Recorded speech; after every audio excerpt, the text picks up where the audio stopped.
Hey, love. Welcome to Ruah and Ember. I'm Laura. I'm the founder of this beautiful tribe of women, and I just wanted to be the first person to give you, a virtual hug and welcome you. Maybe we've met at an event or someone's handed you a card and they just said, hey, this is for you. You need to check out this ministry.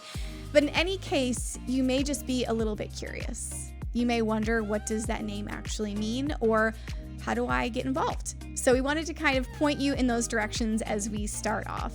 Ruah and Ember is a word picture that we absolutely love, and it fires us up every single time we think about it. And so Ruah is, in Hebrew, the breath of God. And we specifically see it in Ezekiel 37 in the valley of the dry bones. And maybe you feel like that. Maybe right now in your faith, you feel a little stuck.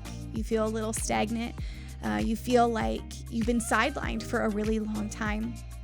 You know that there's possibility and there's calling on your life, but it's been a really long time since you've been inspired. Maybe you're just hungry for more in your faith. Wherever you may be at, you may resonate with that valley of dry bones. That to us is the picture of the embers.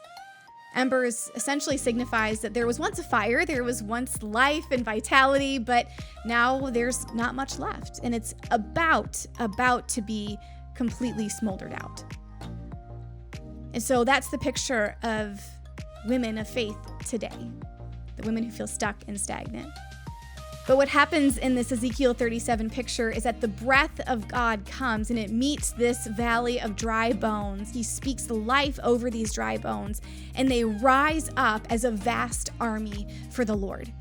And we believe that that's what you are going to experience in this season of your life, that there's going to be a rising happening through the breath of God in your spiritual life, in your family, in your marriage, in your workplace, in your purpose or your calling. There is a breath of God that is waiting to touch your life. We believe that revival is happening, and it will continue to happen, and it's just going to happen more and more. And revival, at the heart of it, is just awakening.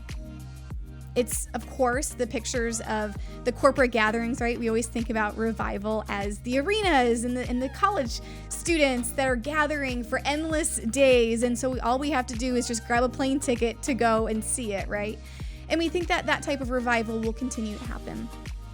But the revival that we sense is much more personal, and it's much more intimate. The revival that we know is for this generation is you coming fully alive in your faith. It's you waking up, you being unleashed in your faith, in confidence and in courage and in calling. We truly believe that a woman who is lit up for the Lord will spread her faith like wildfire.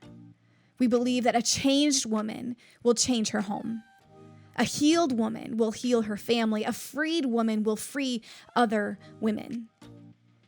And at Ruah and Ember, we pray to create events and resources, experiences that help you encounter God, the living God, to breathe life into the dry bones of your faith, to ignite a wildfire where ultimately you would spread your faith every single place you step foot. Ruah and Ember is the place where you rise. And so how can you do that? You're maybe thinking, that sounds great. Sign me up for that. But you want to know, how can I get involved? And there's 3 specific ways, which you can see if you just keep scrolling. The first is that you can attend an in-person event. And maybe you've already gone to a workshop or you've seen us at an event. That's awesome. You can keep coming. We've got workshops that happen in women's homes all throughout Cleveland and beyond. And we have retreats coming up. We have different one-day events. So if you click that button below, you'll be able to see the full itinerary of everything that's happening, and you can get plugged in. The second is that you can take a virtual course or a virtual experience. So if you click that button, we have mini courses. We're going to be releasing our workshops soon. We have a ton of resources to help you fuel your spiritual fire. Last but not least, we love a good free resource, right? And we have a beautiful podcast called For the One. It's available on all streaming platforms, including YouTube. So if you want to go check that out, you can just search Laura Dudek For the One. And there are weekly messages on there that are tailored for you, for the one woman who is going through these things or who needs this word of encouragement. It's a timely prophetic word to help encourage you where you are at. And of course, Like all podcasts, it's completely free. Love, we are so honored that you are here. We are grateful to be able to breathe life into you, and we pray that Ruah and Ember can truly be a place where you rise.